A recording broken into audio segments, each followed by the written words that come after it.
Assalamu alaikum warahmatullahi wabarakatuh. Yan uwa da amina arziki na intanet, barka ku da haka da fatan kowa na lafiya. Allah ya sa haka. Kamar da yadda muka saba kawo muku sababbin fina-finai a koda wani lokaci a group mu na VIP.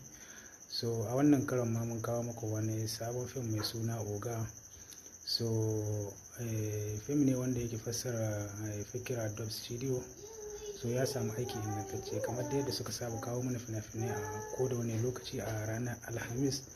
So a wannan Alhamis ma sun ta karkare sun kawo mana wani sabon fim mai suna Oga, wanda ko a inda ya sabo ne.